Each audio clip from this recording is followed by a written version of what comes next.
and law of attraction and all that, I think I would have been even faster. But throughout my years in athleticism, I've gone through periods of like not working out for a while and having to get back in shape and going through that process. And it's just challenging for 3 weeks. And then after that, it's like you need it. You're in this new frequency of being and you can't be without it. And every time I'm like, fuck, I don't want to start running again. Like, it hurts. It's not fun. It doesn't feel good. Or fuck, I don't want to start eating healthy again. This pizza is making me so happy. But I know that if 3 weeks, I just get through those 3 weeks, it's effortless and I'm glowing and I'm inspired and I feel really good. So I just started to cleanse myself. This is day 2. And a cleanse can be anything. I've decided for my cleanse, it's going to be fruits and vegetables for a while and see how that feels. But I even noticed just waking up this morning how light and good my body's feeling. I don't know how much yoga you guys have been studying, but I wanted to talk a little bit about the asana practice too. So I have 4 children, or I have had 4 children, and I have a set of twins. And there was a period of time when I was nursing my twins. You know, you're nursing twins, you're basically sitting for 5 hours a day like this. Longer than that. Sleeping. I lived like this for 2 years. And it was really challenging because I'm such an athlete and I wanted to move and I wanted to stretch and I couldn't even do yoga asana. I just had to sit there and I would watch movies. And at some point I had a really profound aha moment that I could create the asana. This is like Bruce Lee stuff, I feel like. I could create the asana without moving. So you guys know Warrior 2, that pose. Like you're fully extended, there's energy going out through your fingers, through your legs, your thighs are activated, you're breathing deep, your core is engaged. Like I wanted that feeling so bad to move energy. And I stopped for a moment and I said, you know what, I'm just going to find Warrior 2 in this position right now. And my breathing started to change. My arms engaged, my fingers engaged, and my whole body was transformed through the pranayama, and suddenly I was experiencing Warrior 2. And from then on, I realized I could do the entire thing, the sun salutations, I could do everything just from seated. And this was such a powerful and empowering moment in my life that, like Chance was saying, I didn't need a gym. I didn't need the outfit. I didn't need an hour set aside. Like I could just create it in the moment. And that's what yoga so much is. It's a shifting of your mind. It's a shifting of your breath. It's a shifting of your frequency. So the 3 weeks time, get through that, whatever your plan is. And then know that it starts to grow inside you. It starts to live inside you. And you don't even have to do anything to be walking in that frequency. I use that word frequency a lot because it just makes sense. There are, however, in addition to that, some practices that the sages, the ancient ones, the wisdom keepers from every tradition, indigenous people all over the world, all have similar practices that they tell their students and their devotees, and it's passed down through lineages, that work. And I'm talking about work for liberation of your mind, work for creating peace and joy in your being all the time, and not the fleeting joy that's like, oh, bar of chocolate, oh, sex, and then it's gone. But like that substantial joy that is inherent to your being that will never leave you. There are certain practices that these sages suggest. And you find that when you do it and you stay with it and you get through that 3 weeks, it changes your life. So you don't have to grasp at external things to find joy and happiness, that you are always in a state of peace. We call that the middle path. So this ecstasy and depression, it's like you can, and even when you're in the middle path, you can watch those highs and lows happening, but you're unaffected. It's like your awareness that's sitting back here is watching, oh, Jana's really stoked right now. Oh, Jana's suicidal right now. Like all that stuff.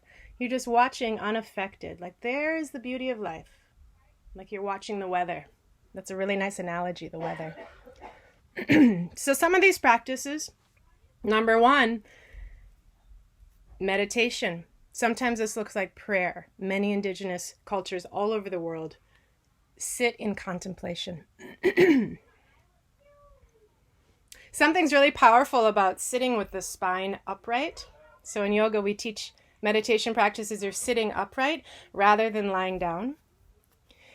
And I like to think of the spine as an antenna to receive and transmit information from the universe, from the Tao, from nature around you, downloading the oneness. You guys are familiar with this concept of the oneness. The power of meditation practice, and on a pause here, have you guys just to raise a hand if you've practiced meditation a little bit before? Okay, good. The purpose of meditation, at least from a Raja Yoga standpoint,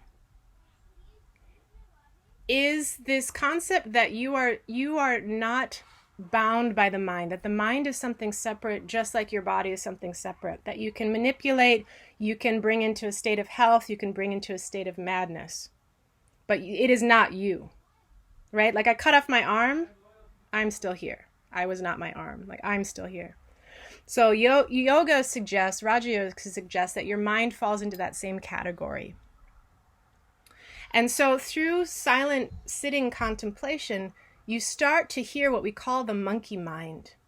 And sometimes it feels like schizophrenia, like 7 voices in your head, all overlapping each other. You guys have had that, yeah? And you're just sitting there like, God, my mind is crazy. Can I get some quiet in here? But that's the first step. We call that contemplation. It's exhausting, right? It's exhausting to witness the mind. And for most of the day, we're caught up in that story. We're either lamenting about the past, stressed out about the past, or we're anticipating the future and we're stressed out about the future. Rarely is the mind truly in the present moment. Meditation is like a training so that you can always be living in the present moment. And sometimes we think about the gurus that sat in the Himalayan mountains in India, like Rishikesh. You know, they isolated for months at a time and they just sit with like a loincloth on meditating. And you think, oh, if I'm going to go down that route, do I have to do that, this austerity? Well, no, you don't. A lot of the texts, the ancient texts, say the glory of the practice is to be a householder, they call it. One who chops wood and carries water. And still be in a state of enlightenment. And that's what I'm talking about, the highs and lows. Life is still happening. I'm still in the battle, or I'm in the ecstasy. But I'm unaffected, because I'm just watching life go down and feeling the bliss and the beauty of it all in contemplation. So the longer you sit, the longer you practice. And when I say longer, I mean like it becomes habitual. This is part of your life. And it might be 3 minutes after breakfast, or 2 minutes before you go scroll on your phone.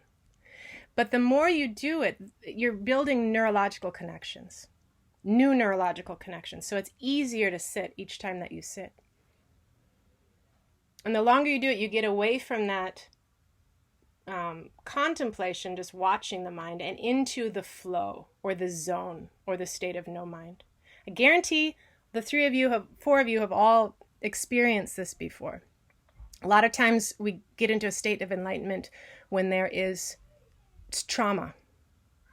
Like, have you guys been in a car accident or witnessed somebody die? You know, something really big where everything shuts off. You're not thinking about your grocery list. You're not thinking about the argument with your boyfriend. You are fully in the present moment. The other side of that is like absolute bliss, like being on a roller coaster. I guess that's like fear for your life. And I don't like roller coasters. But like when you fall in love with someone, right? And you're making that eye contact, that moment when you make that eye contact, and it's like everything melts away. You are in, and it might only last a minute. It might last an hour.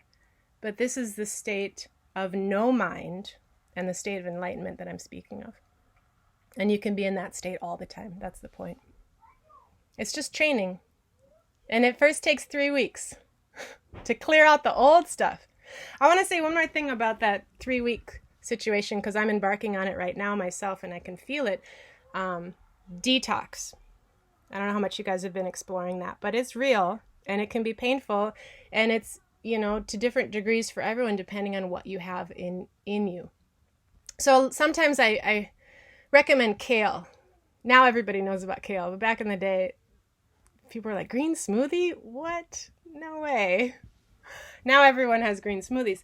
But I would find a lot of my clients and students, I'd recommend eating more leafy greens, and they'd say, oh, that doesn't feel good for me. I get diarrhea. I get constipated. I feel horrible. Kale doesn't work for me. But what is actually happening is the large intestine gets compacted over time.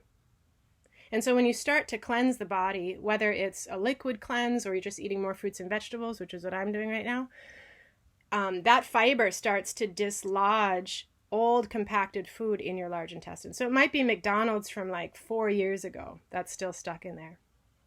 When those particles get dislodged, it goes right into your bloodstream through osmosis. And so just like a heroin addict, whatever's in your vein, like you feel it at that moment.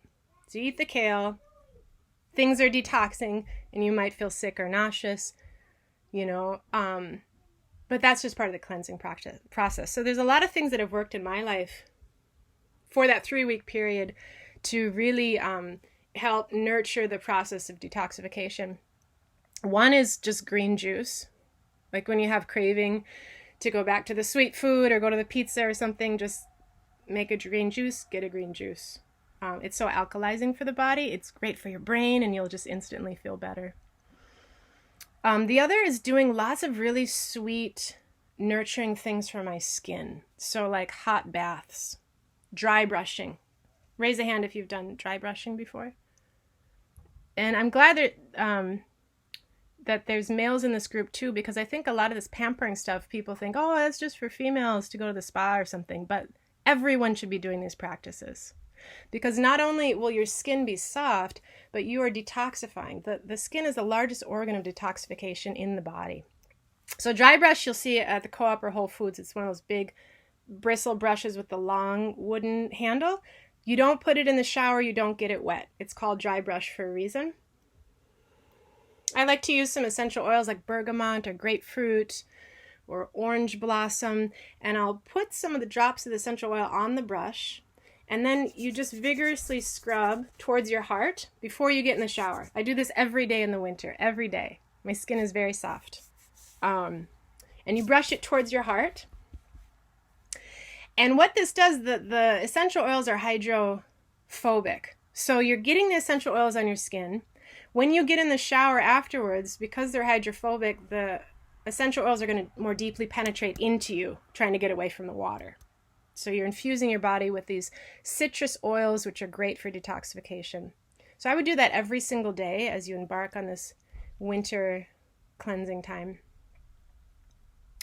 And then, like I said, hot baths, really beautiful. Getting massage. I know with COVID, it's challenging right now, but if you have a partner or a friend, even like 2 minutes, just be like, can you just oil up my arm? Like that little bit is going to move lymph fluid, which helps build immunity, is going to move the blood flowing along, and interstitial fluids and things.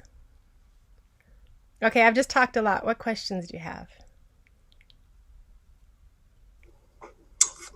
First off, thank you for touching on a bunch of good topics. We've been, I think most everybody in this group has gotten a tongue scraper as far as Ayurvedic practices. So that's a technique or a practice that I do every day that Jaina taught me. But dry brushing as well. I have a dry brush. That's one of those things that I forget about in the summer, but I'll probably get back into in the winter.